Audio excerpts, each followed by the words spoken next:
Maître de la parole de La Fontaine à Stromae. Dans ce kit didactique, nous allons parler des maîtres de la parole. Mais qu'est-ce que c'est un maître de la parole? C'est un artiste qui est connu pour ses talents de raconter des histoires. Quelqu'un qui peut trouver ses mots facilement dans une langue, dans notre cas le français. À travers l'histoire, le monde a connu plusieurs maîtres de la parole. Dans ce kit, nous allons parler de plusieurs exemples. Nous commençons notre histoire au XVIIe siècle. À cette époque, il n'existe pas encore de liberté d'expression. Les artistes qui donnaient des critiques sur le roi ou la société étaient mis en prison. Jean de La Fontaine trouvait une manière secrète de critiquer le roi et la société. Comment?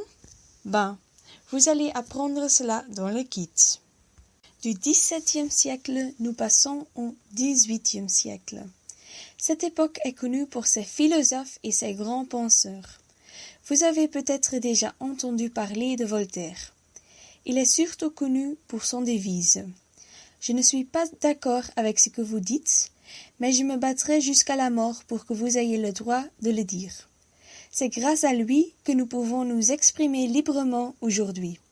Comme vous voyez, l'influence de ces grands penseurs continue même aujourd'hui. Mais vous allez apprendre cela dans les kits.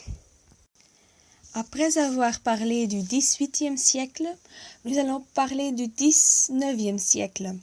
Un homme en particulier nous intéresse. Vous connaissez peut-être le film Le Bossu de Notre-Dame, avec la belle Esmeralda et le bossu Quasimodo. Mais qui se cache derrière cette belle histoire? C'est Victor Hugo. Lui, c'est un homme rebelle qui a dû quitter la France plusieurs fois pour sa sécurité. Qu'est-ce qu'il a dit pour mettre en colère les autorités de la France? Vous allez l'apprendre. Le XXe siècle est le plus cruel des siècles.